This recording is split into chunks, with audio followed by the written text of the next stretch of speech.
Yo, what's going on, everybody? It's your boy Naruto Explain here, bringing you guys another Boruto 2 Blue Vortex discussion. Today, I want to talk to you guys about something that crossed my mind when it came to those Thorn Souls, or as Viz Media's translation calls them, the Thorn Soul Bulbs, which is just what are they? And as I was going through my notes on Boruto 2 Blue Vortex and Boruto Naruto Next Generations and all the information that was placed in all the bonus material for the Boruto Naruto Next Generations and 2 Blue Vortex physical manga copies, just to see if there was something that was alluded to in those notes. There was something rather big that stood out to me, which I think there's a potential connection to these Thorn Souls than we might be overlooking, which is why in today's newest Naruto Explain video, I want to go over a potential hidden connection with the Thorn Soul Bulbs that Jura is so immensely and intensely protective of. So as we all know, the Thorn Souls are what are needed to reverse what I call the groupification of all the people who were bitten by a claw grime that was made from Ko's chakra and the Ten Tails chakra, which in turn transforms people bitten into a tree, and their chakra is then sent over to the awakened shinjuu that people like Boruto have been battling. So Sasuke's chakra was sent over to Hidari, and so on and so forth. If at the end of the battle you're able to completely destroy the awakened shinjuu on a cellular level, then their remains, they are reformed and they create a Thorn Soul Bulb, which can be used to reverse that groupification, which Jura indirectly ends up confirming when he wonders how much about the Thorn Soul Bulbs did Boruto really know, and he declares that he must be eliminated immediately. However, that's just the surface. I want to go a little bit deeper into what might be pushing Jura onto holding on to these Thorn Souls, and why it all goes back to the original sin of this earth in the Naruto world, which is that every Otsutsuki, in particular the full-blooded Otsutsuki, so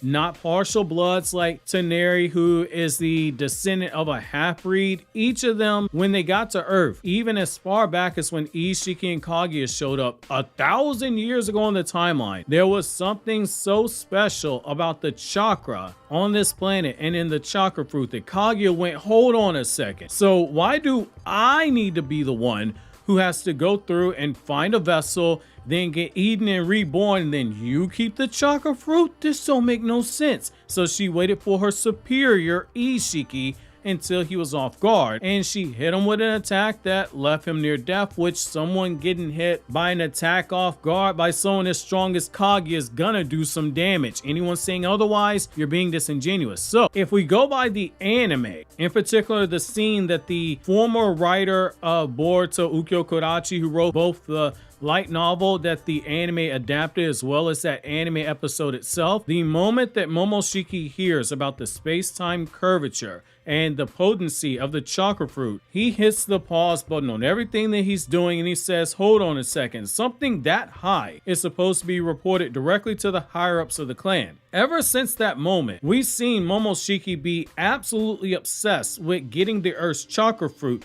to a point that he's still playing the long game and trying to gaslight Boruto into giving up his body for good to him so that he can walk up to Kawaki, slap that taiyaki out of his mouth, burn the instant ramen stash in the photos of Naruto that Kawaki keeps and he prays to every night before he goes to sleep, and feed Kawaki to the Ten Tails and harvest a chakra fruit. He still wants that chakra fruit.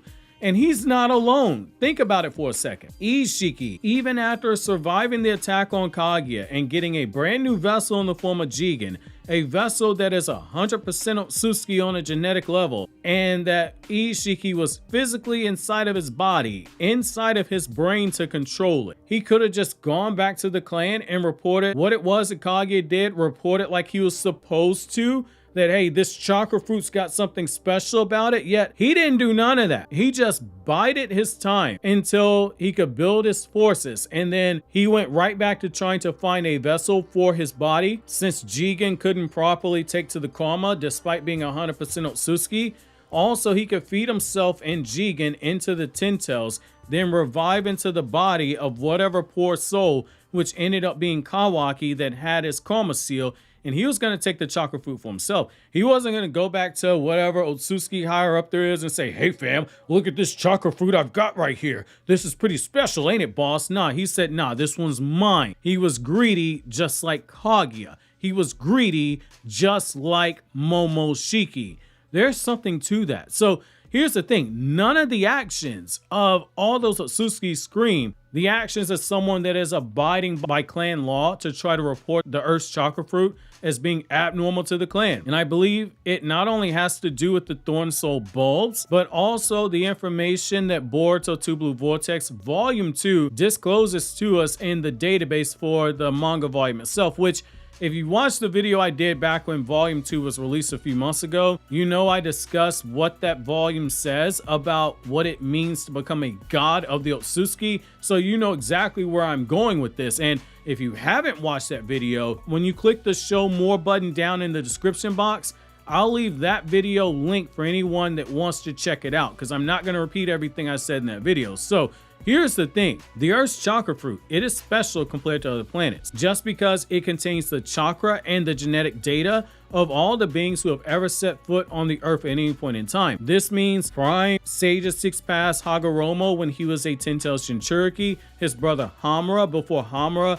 ever awakened the Tensegan, Kaguya, Hashirama, Jinchuriki Madara, Jinchuriki Obito, Toneri, who ended up with the stabilized Tensegan when he came to Earth to snatch Hinata from Naruto and tell him that Hinata's sugar walls were his when she agreed to marry him. You had Naruto, you had Sasuke, you had Momoshiki, and you had Ishiki. That's already one super potent chakra fruit. But it's important to note that even before you get all that additional stuff added to it, the chakra fruit was already special. The only thing that would make that chakra fruit special is if there was somebody even more powerful than all those people whose genetic data would be in that chakra fruit. And that person we need to discuss is Shibai Otsutsuki, the Otsutsuki god himself. So allow me to explain what I mean here. So again, I'm not going to repeat everything I said in the Godhood video, but in short, in Volume 2 of Boruto 2 Blue Vortex, it reveals that Shibai's character profile, that he was an Otsutsuki who eventually broke the cycle of life, death, and rebirth, that samsaric cycle that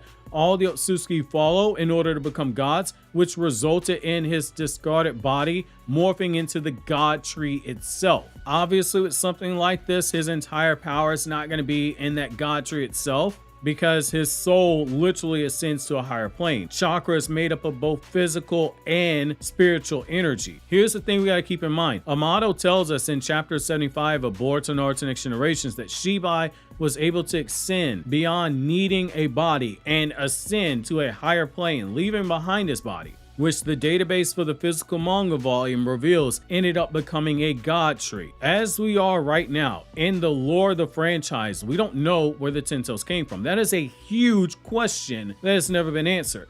Are they just created via shinjutsu, like a shinjutsu version of Hagoromo's jutsu called the creation of all things that he used to make the tail beast, since all ninjutsu, which would include creation of all things, are just weak imitations of Otsutsuki clan shinjutsu? Are they an inferior race to the Otsutsuki themselves? Are they like slaves for the Otsutsuki? There are depths to the lore that we still don't know. However, Shibai's body had a husk for the remains, but we don't know what Amato meant husk. We just know that somehow Amato got access to the husk, which is how he was able to transplant some of Shibai's power into people like Code and Ada and Damon so they can use the abilities of Shibai. And it's implied that all those other people he turned into cyborgs all had some of Shibai's power transplanted into them, which is why Ishiki, operating through Jigen's body, said all them folks gotta go. But going by the statement in the physical database for Volume 2, that husk might very well be the husk from the god tree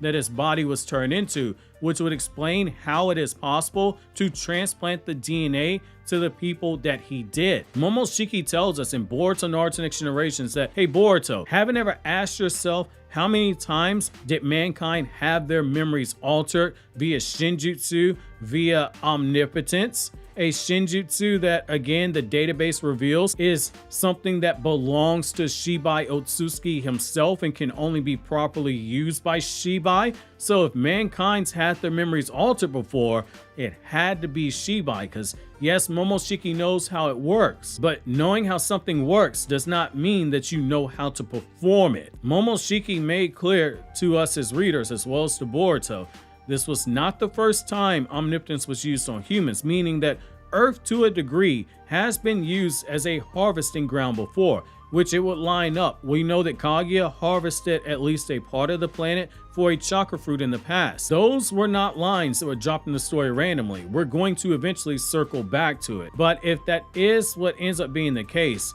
that the remains of what was left behind of his husk are here on the Earth, that explains why every Otsutsuki that has come to Earth is suddenly dead set on harvesting the chakra from this planet. We don't know where the 10 tails itself came from, but if we find out that the 10 tails that are planted into the ground are made up of the husk of the remains of Shibai, someone who became a god, that would explain the overprotectiveness of Jura when it comes to the Thorn souls themselves. And I'll go a little deeper on that. So there's a lot we don't know right now based on the lore, because it feels like we have random puzzle pieces that don't all fit together right now, so we aren't seeing a full picture. But these Thorn Soul bulbs, they feel like they have something connected to the Otsutsuki clan rather than just being parts of the 10 tails itself, and there has to be a reason that the lore has not told us, again, where the 10 tails came itself. It's one of the few unanswered questions that we have that go back to Naruto's manga. So back in 2014, so 10 whole years ago, when Kaguya debuted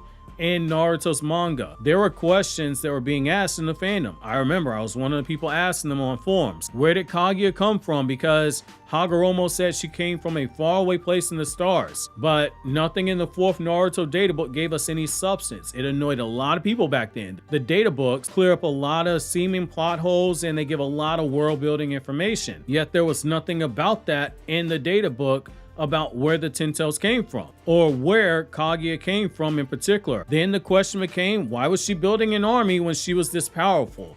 Then the question became, were there more Otsutsuki out there? And then finally, after the Boruto movie came and went, the question still remained with a lot of people, where did the 10 tails come from? Why is the story not addressing where the 10 tails came from? Obviously, back in 2015 when Boruto the movie dropped, none of us had an idea that we were going to be getting a Boruto manga and anime because it had not been announced. We were under the impression that the Naruto New Era project, which was a series of stories and celebrations that were meant to celebrate the 14 years that Naruto was in publication, in the form of stage plays, which wrapped up a few years ago, and in the form of the light novels and the spin-off mangas that you had with Naruto Gaiden and the one-shots that Kishimoto was doing, and with Boruto the movie and Naruto the Last, all that was part of the same project to fill in the blanks on the information that we didn't get answers to in Naruto's manga. Shueisha would make a big deal about this stuff and publish it in Weekly Shonen Jump at the time. We got varying degrees to answers to most of those questions, even if they weren't completely filled up. Kaguya was a celestial parasite that came down from the heavens. She met a human prince who rizzed her up on one lonely night when he was looking over at Kaguya with those big old horns of hers, which, as a reminder, despite what Naruto Shippuden shows you in that anime filler, god-awful filler, when Kaguya came to Earth, she had the Rinne Sharingan. She had both horns.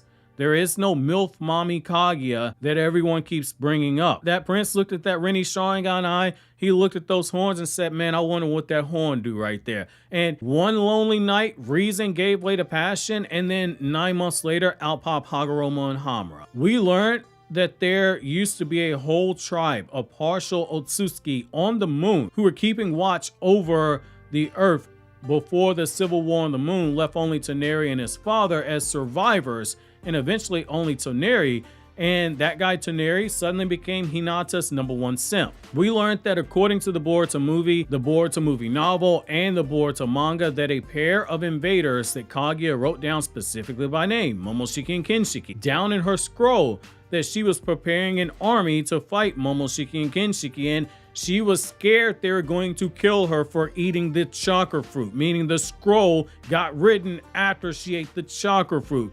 Yet, the one question that has eluded us this entire time is, where did the 10 tails come from? And now we have a change to the lore itself. We're told that the 10 tails, according to a motto that we have to worry about now, it is completely different.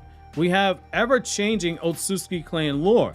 And now we have these Thorn Soul bulbs. It feels as if there is something missing that connects all this stuff together, especially factoring in what was said about Shibai, which again, the video explaining in detail all the information in the physical database in Volume 2 of Two Blue Vortex in terms of what it said about becoming a god and what happened to Shibai's body. It will be linked down in the description box below. But in the meantime, click here on the left for my newest anime explain video, or click here on the right for this Naruto explain video that YouTube has personally selected for you and said this is the best option that you should look at.